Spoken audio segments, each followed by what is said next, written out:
সন্দেশখালীর পরিস্থিতির কথা আমরা প্রত্যেকেই জানি যে কি পরিস্থিতির অবস্থা হয়েছিল সন্দেশখালীতে। দফায় দফায় উত্তেজনা, ভাঙচুর, আগুন ধরিয়ে দেওয়া, এই ধরনের উত্তপ্ত পরিস্থিতি। আর সেই সন্দেশখালীর জেরে কি বাদ পড়লেন নুসরাত জাহান? এই প্রশ্নই এখন উঠছে, কারণ জানুয়ারি থেকে সন্দেশখালীর হাওয়া গরম। বারবার বিরোধীদের নিশানায় নুসরাত জাহান। সন্দেশখালীতে নুসরাত যাননি কেন প্রশ্ন তোলে বারবার বিরোধীরা। আজ যে প্রার্থী তালিকা তৃণমূলের তরফে প্রকাশ করা হয়, সেখানে নুসরাত জাহানকে বাদ দেওয়া হয় মিমি চক্রবর্তীকেও। সরাসরি চলে যাবো, আবির ঘোষাল রয়েছে আমার সঙ্গে, আবিরের সঙ্গে কথা বলবো।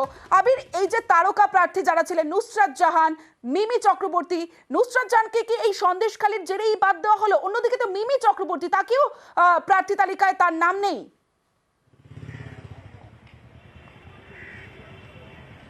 তুমি যে দুজনের নাম বললে তাদের দুজনের পারফরমেন্স নিয়ে দল যে খুশি ছিল এমনটা বলার কোনো জায়গা নেই। অন্তত তৃণমূল কংগ্রেসের কোনো নেতা সেটা বলে উঠতে পারবেন না। দুজন 2019-এ প্রথমবারের জন্য জিতে সাংসদ হন এবং তারপরেই দুজনের নিজেদের এলাকাতে সংসদীয় কাজকর্ম সম্পর্কে যতটা যুক্ত থাকা, সেই বিষয়ে কোনো ধরনের কাজ করতে দেখতে পাওয়া যায়নি। তা নিয়ে সংসদীয় এলাকার বিভিন্ন নেতারা তারাও বিভিন্ন সময় অভিযোগ আকারে শুনিয়েছেন। সন্দেশখালীর প্রসঙ্গের কথা তুমি টানলে, সেটা হচ্ছে যে সন্দেশখালীর প্রসঙ্গে এবং নুসরাত জাহানের ভূমিকা নিয়ে প্রশ্ন উঠতে শুরু করে। এবং শুধু সন্দেশখালীর ঘটনা তা নয়, তারা অনেক আগে থেকেও বিভিন্ন সময় তিনি তার নিজের লোকসভা কেন্দ্রের বিভিন্ন বিষয় নিয়ে কার্যত নীরব থেকেছেন, দূরে সরে থেকেছেন, এমনটা অভিযোগ বারবার ধরে হয়েছে।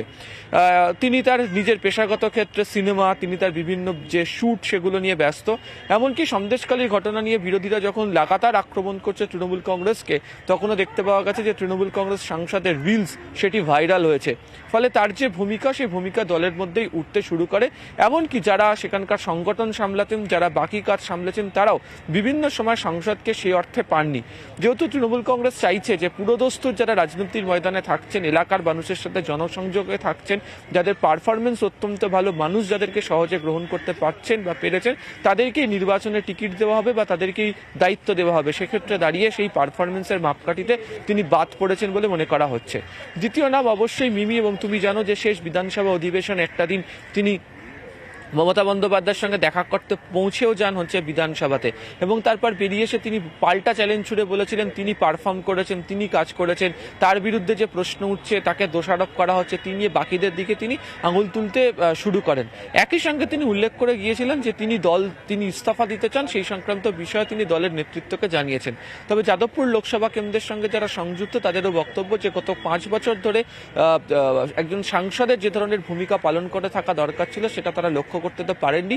এবং বিভিন্ন সময় ধরে যে দূরত্ব তিনি খানিকটা দলের সঙ্গে বৃদ্ধি করে ফেলেছিলেন। ফলে মূল যে বিষয়, সেটা হচ্ছে অবশ্যই পারফরমেন্স, এবং এই পারফরমেন্সের জনসংযোগের দক্ষতার ক্ষেত্রে তারা অনেকটা পিছিয়ে ছিলেন।